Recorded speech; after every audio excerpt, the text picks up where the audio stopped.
Hey guys, welcome back to the channel Serpa. So today's topic is going to be completely unscripted. This is a question I received through some comments as well as some guys while we were out on the range here today. Happy Easter, by the way. The question was extremely simple, and it isn't something that I've addressed, and I've never been asked it before, so I wanted to go over it with you guys. The question was, what do you see is the most likely scenario that you would have to utilize my resources here on the farm, my gear, my equipment, my knowledge and understanding of all of the things that has to go into the prepping space or the disaster relief space? What's the most likely scenario for me? And this was asked last week while we were on the range. Obviously, we just finished up with today's range day. And I wanted to put some thought into it and put it in a format here so you guys could see it. My most likely scenario that I see in terms of a situation that dissolves into total chaos is economic. And what I mean by that is I see a scenario where economically the US dollar falls from the graces of the world's favor, right? That the petrodollar changes as the world currency. And I want to explain how that could happen and why that could be. And I wanted to relate it to exactly what I see is happening right now. And if you disagree with me, please feel free to object. I will read it. There's a lot of brains out there, and I'm just one person. So if you have other thoughts or scenarios, bring it up. Now, to start this off, I wanted to explain kind of pre-COVID what my thoughts were. And, you know, my last video that I had released was before the war with Iran had started. And I had mentioned a few things there that I want to bring up here because they're very important to understand. You know, prior to COVID, economically, from what I remember, and at that time I was in the military, things were much easier, much simpler. And I do and have noticed the cost of living was substantially different. My first apartment was a 2-bedroom apartment in Savannah, and it cost me, month over month, including utilities, by the way, about $800. It was $700 and some change. And when we got it, there was a promotion at the time to incentivize people living there, and so we got half off. So it was about $450, or I'm sorry, it was $350 to live there for the first month that we were there. That's how much it was for a 2-bedroom apartment. And I want to bring it up because it's just not true anymore. Now I want to go into COVID because COVID's where things started to change pretty rapidly. When we entered into the COVID space and we decided to print all of this money, the inflationary consequences were not going to reveal their head right away. That's not how economics works. It takes a while for the policies of a previous administration or the tail end of the existing administration to take effect and start to root itself as a problem. In other words, it takes time to figure out if what happened was a mistake. We are starting to feel within this last year and a half, the effects of COVID and the inflation of printing $2 trillion in cash. We're feeling that. And just so we have a good summary of all of the concerns that I'm having as a result, we printed that, and the cost of all of our building materials over the last 5 years, and I've been doing this construction stuff. I've owned my own business for 3 years. I've been in the construction business at this point for about 5. We have had almost a 95% price increase over the last 5 years. The cost of construction material hasn't quite doubled yet, but we're about 3 months away from the next announcement of price increases from doing it. That is the cost of a home in terms of building it going up 100%, which is not favorable for anybody. There is no job position on this planet where your income increases 100% to keep up with the inflationary costs of construction material. Now, synthetically, we've cut costs or kept costs down for a couple of things, which the government already has programs on, like milk. That cost isn't changing much. But the cost of everything else outside of a dairy product has also increased to reflect that. It has become incredibly difficult to live on the income of the average American right now. Over the last 4 years, somebody making $100,000 is becoming an income marker that is difficult to live on, depending on where you're at in the country, which is unfathomable. So I wanted you guys to have that pretense. Now, talking about the American stock market, there is absolutely no reflection in what the market is doing, in my opinion, versus the reality of what's happening. The average American has about $5,000 in their savings account, and they carry over, the key word being over there, $5,000 in debt, in bad debt. Meaning the average American has $0 or less dollars in their bank account at any given time. The average American falls into that category. More than 70% of Americans live paycheck to paycheck. Meaning they cannot afford a disaster if it were to arise. They cannot afford an emergency. More and more people have less access to health care than ever before in human history.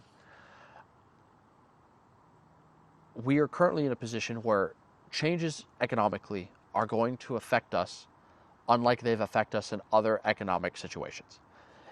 As I talked and I mentioned in a previous video, I got the ability, or I got the chance to talk to a business owner that had a company for 130 years here in the Savannah area, and they specifically worked in the roofing section. They only touched roofing, and I asked him, because he had owned that business at that time for about 30 years, but it's been in the family for over 130.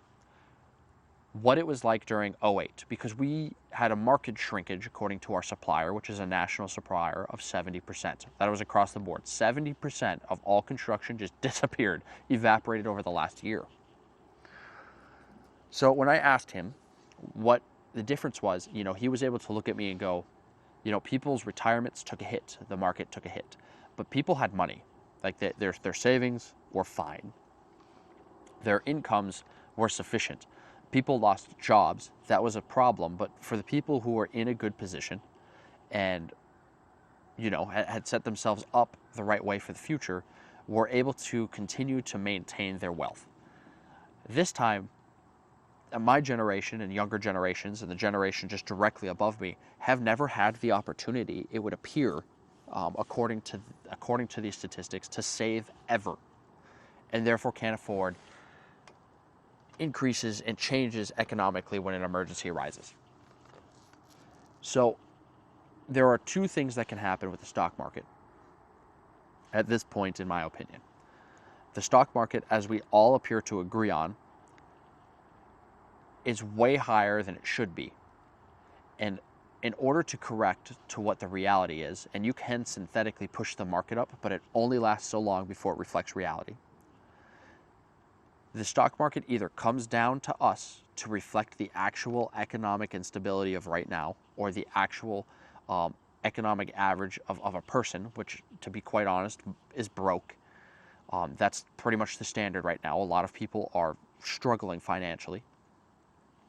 Or, which in my opinion is the more unlikely option, but I guess it's possible, everybody's income increases by like 50 to 60% overnight, and we move up to match where the market is. That's my opinion on the two options. I'll leave it up to you to believe which one is more likely, but that's how I see it. Now, why do I think that this would be the scenario that brings my farming into action? It makes it a requirement in my life. It's not just something I'm doing. I have to have it. I need my gear. I'm in the situation where we are in a genuine emergency. Well, I'm going to bring up the Iran war at this stage, and I'm going to do my best to keep this short. The Iran war does not have a reason.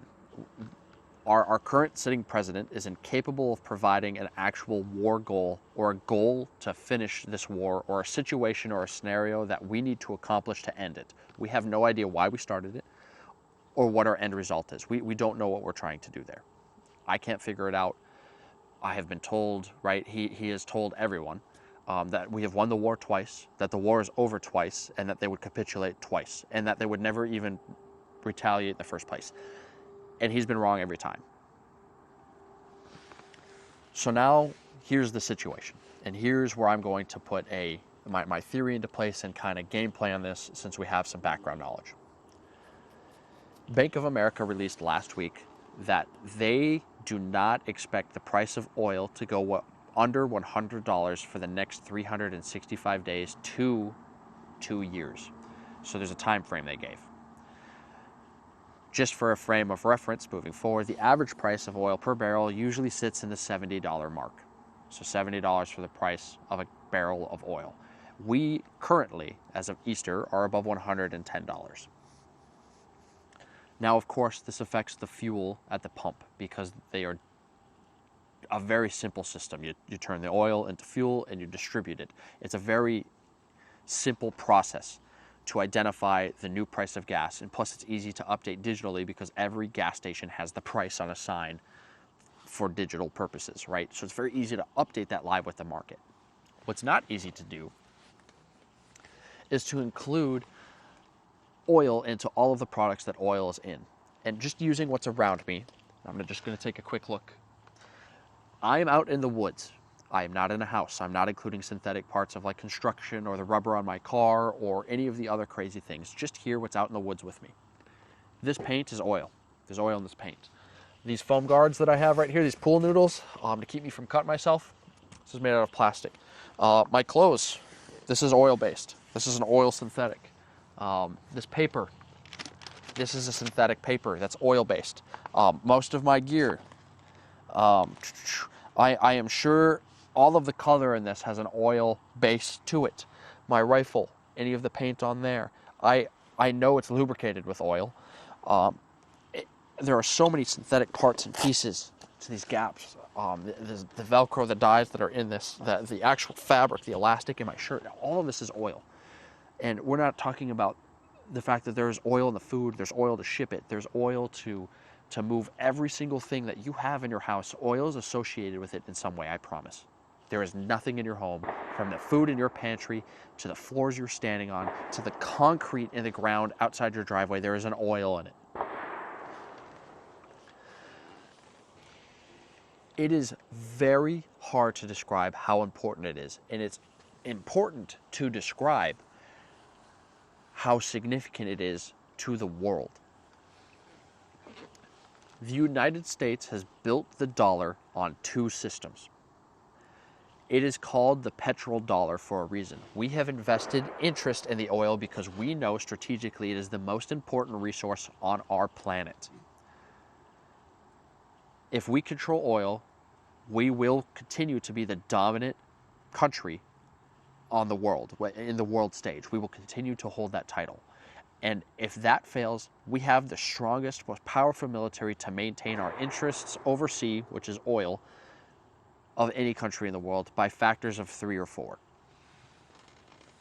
Here is my problem with this situation and how this economically changes. We have declared war on a country that has the ability and has the strategic understanding that we are in control of that system and they have nothing to lose attacking it because we are trying to kill or destroy their religion, their way of life, and their country. We are trying to do that. Why? No one knows yet, but we are. With that in mind, they know it is their best plan and strategy to destroy as much oil infrastructure as they can because it hurts the opposing side, which is us. It doesn't matter if they were allies before this war began. It doesn't matter if they're allies now. It doesn't matter if they're enemies. They will be attacking it because they know that is the fastest way to get everybody to convince us to stop. And it puts the entire war in their favor because I don't see a way where Iran doesn't win this. They are there. Their military is there. The infrastructure they're attacking is key infrastructure for us, and it takes years to repair the infrastructure they are destroying. It is very complicated equipment, and it is even harder to work in a war zone if it continues.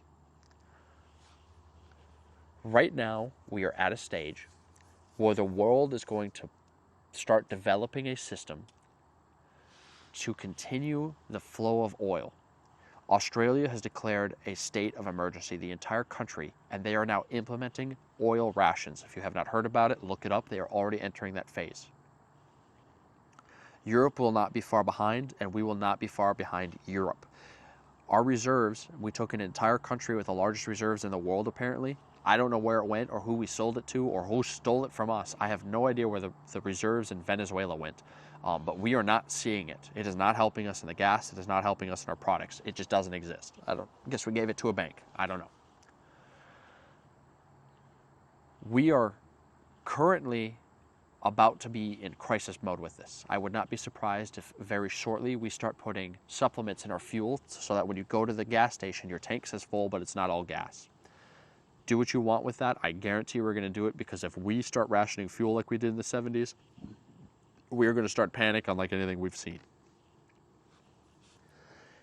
It is at this stage in this war where we are going, and we have risked the petrodollar's state of influence. As these countries continue to fall into a panic as a result of this ongoing war, they are going to start finding ways to get oil that doesn't have to do with the American dollar or conventional shipping. In other words, they're going to start paying or incentivizing Iran to leave their convoys of oil, to leave their boats of oil, to leave their planes full of oil, to leave it alone so that they can get at it. And in doing so, they're going to begin, Europe, Australia, China, every foreign country on the planet that's affected by this, which is everyone, is going to start developing and using a backup currency that allows them to streamline the use and defense of the oil that they're getting because they need it to survive. We all do. And we are going to, all by our own, shoot ourselves in the foot by doing this. And we already have. That is the war game that I have a projection on. It is something that they have been trying to do, the world has been trying to do since before COVID, certainly during COVID, is finding an alternative to the US dollar for the petrol state, for the petrodollar. The other problem with this is our backup is our military. Iran is not an enemy that we have fought before. This is not comparable to Iraq. This is not comparable to Afghanistan. This is an entirely new enemy. We are fighting a conventional force that is specifically dedicated to guerrilla-style warfare. And what I mean by that is, unlike ISIS and Al-Qaeda in Iraq and Afghanistan, this military has advanced equipment and considerable funding with conventional training and conventional command structures. We are not going after a guy who is just a religious figure or a guy who has a command and control role over a bunch of little fingers. We are fighting enlisted and officers, just like we are. They developed over the last 20 years, because they've been expecting us to come after them for the last 20 years, a system that is in place that allows them to fight with no leadership, just like our military is developed and designed to do. We can walk around headless because we have lieutenants engraved in the trenches with us. We have command roles that are out in the field. We have enlisted members of different ranks that have different authorities and concerns and abilities. They have their command structure developed the same way to be hardened against us. It is really hard to explain how difficult it is going to be in order to fight this war. Looks like we're going to get a little interruption. Hey, what's up? It is going to be very difficult to fight this war. Tehran is a mega city. If you have never seen Tehran, look up a picture of Denver, Colorado, downtown, and downtown Tehran. They're almost indistinguishable. It takes a company, according to a major I spoke to the other day, he works in an armor. He's an armorer. He is a major. He was explaining to me it takes a company of soldiers to clear one 3-story apartment complex. It takes a company, and it takes them 2 days to do it. It could take up to a week if they are having to fight. If we sent our entire active contingent of the army, 1.1 million soldiers, it should take us about 6 months to take Tehran. And we probably will not dismantle in just Tehran the government and their ability to be able to handle the situation. They are still going to have abilities to fight us. They have anti-air systems, and I understand that we are going to kick we're going to kick them off the field on a conventional level, but they will not fight conventionally. They have hit F-15s. That bird had a 115 kill streak to 0. It was the most successful platform in aviation history. It was down by, 2 of them were down by SAM assets recently.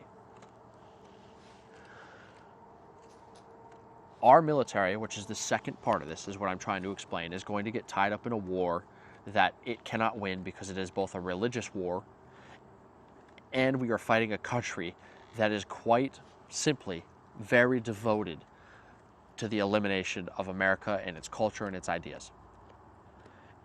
And I do not personally believe that the protests that Trump spoke about even occurred. I never even saw videos. I didn't. And there's just no way, regardless of the conflict, videos still find a way out. I think either an intel analyst told him incorrectly or he just said it as propaganda to go in there in the first place. I don't know yet. I'm not sure. And that's not the point of this video. My point is our military is about to be tied up in a conflict it simply is not going to be able to win and is going to require and devote a majority of our resources to, and the petrodollar is going to be challenged in the background. The price of oil is going to affect every single product that we can touch on a day-to-day basis, and our citizens are struggling and broke. Our businesses will not be able to get money loaned to them as a result of Bank of America slamming their doors because they are worried about the price of oil being over $100, because they know this is going to affect their default rates. This is going to affect people's ability to be able to grow their businesses with the profit margins they have now. They are reeling back in the money that they have because it's safer with them than it is growing with interest. It's riskier right now. As a result of these things, these culminations of things, I see that the market does not reflect and would therefore have to reflect at some point within the near future what's happening. And our cost of goods go up, people lose their retirements, as this would be a very poorly timed financial crisis, financial correction. There are several bubbles in the works. We've already talked about the AI bubble, but that's also taking a substantial number of jobs. I mean, it's projected to affect 1 in 10 Americans within this year for their jobs. And they're spending trillions of dollars on a project that they can't prove is actually making money. There's so many things going on in the background as well, not just what's going on in oil, that are slowly eating and eroding away at the confidence of the world in the American dollar. Now, the last thing I want to talk about where I see this unraveling is the world heavily disagrees with this war. 95% of Americans in the last poll that I saw disagree with the Iran war. I don't know anybody personally. I've yet to find somebody who has spoken to me in favor of this war. I have not found anybody. I still haven't even seen a comment in that last video, which had over 1,200 comments. I've yet to see somebody even there agree with the war. It is deeply unpopular on a global level. And as a result, people in other countries have already been offloading substantial numbers of U.S. treasuries, which what those are is they hold the debt of our country, right? We sell our debt to other countries to hold, and we promise them interest in return. Like a bond, it's just on a country level.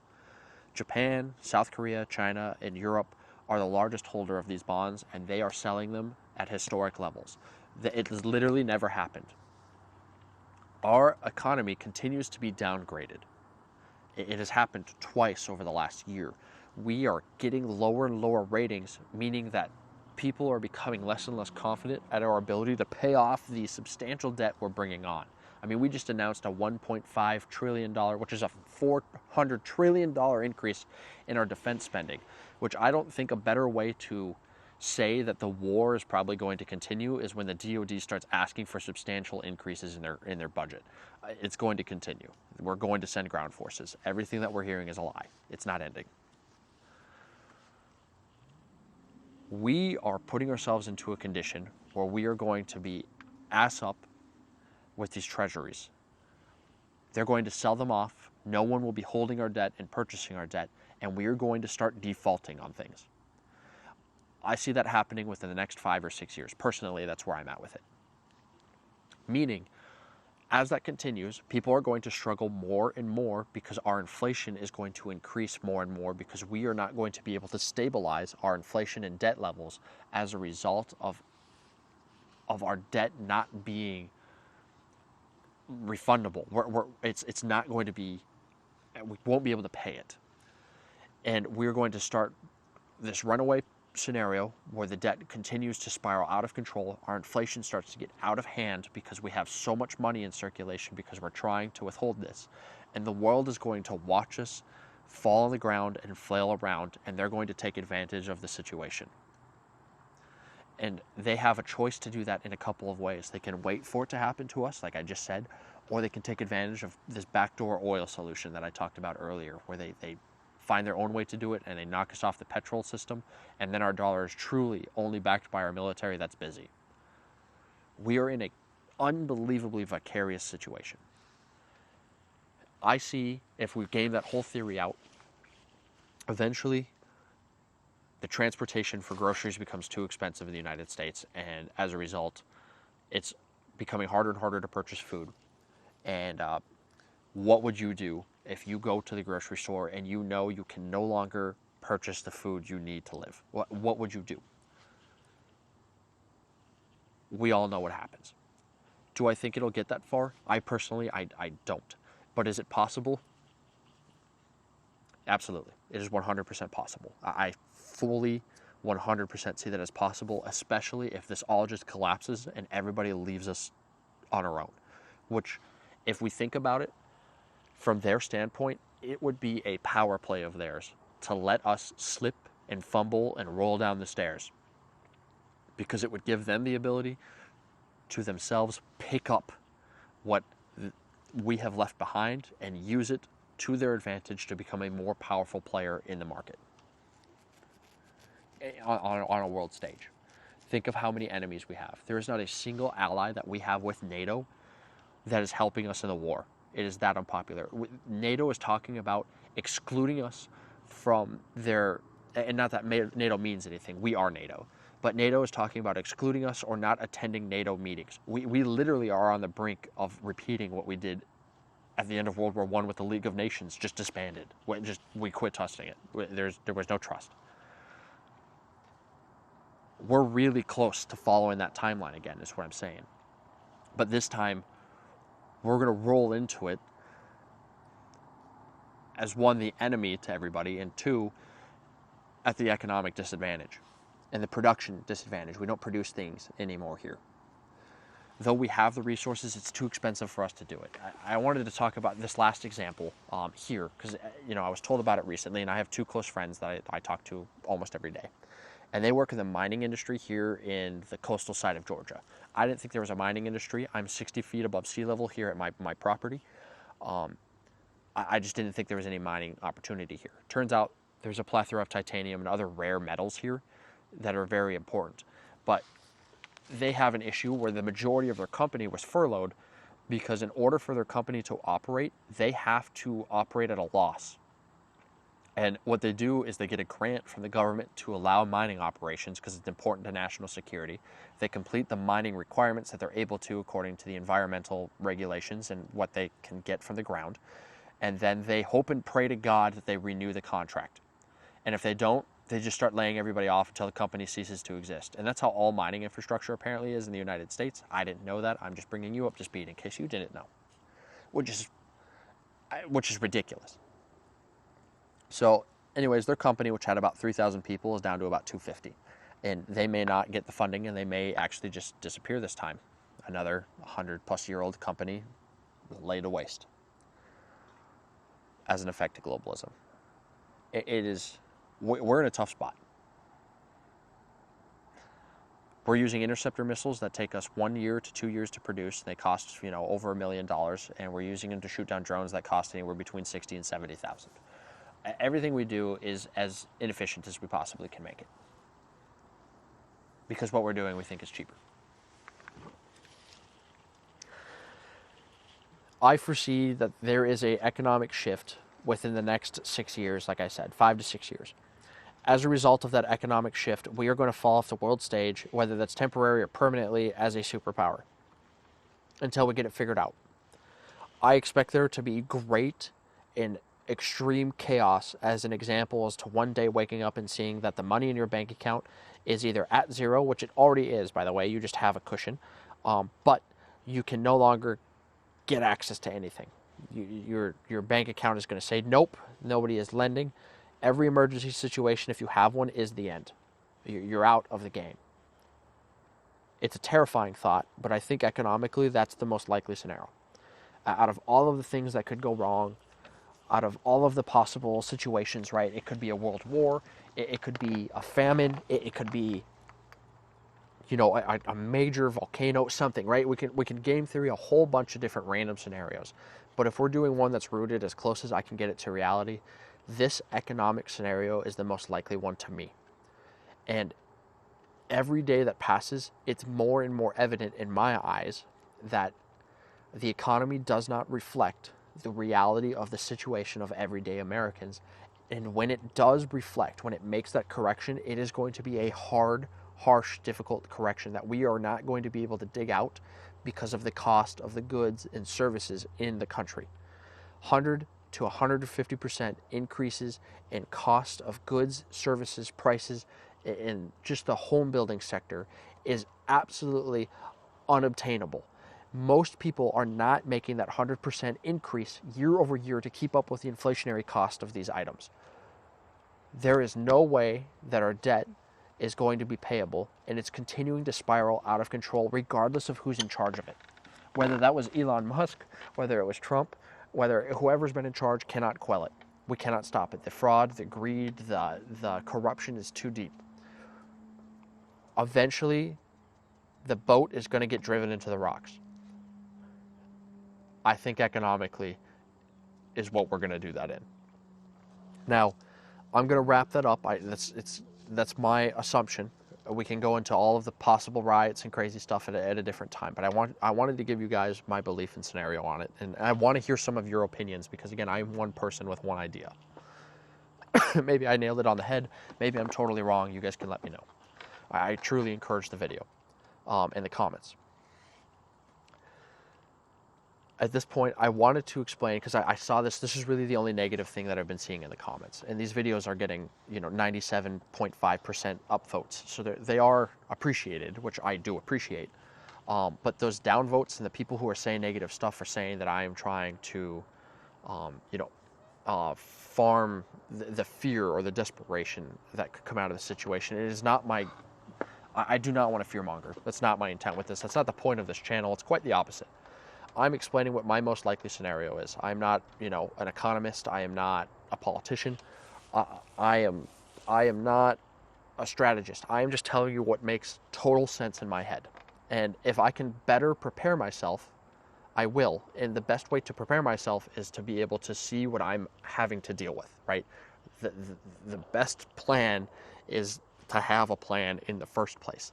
If I don't have a plan and I'm just winging it, I could be ill-prepared for the situation. So I like to game theory that. I like to design that idea. And it's very important to me. And I want people to understand that that's my concern, and I want to see what they think.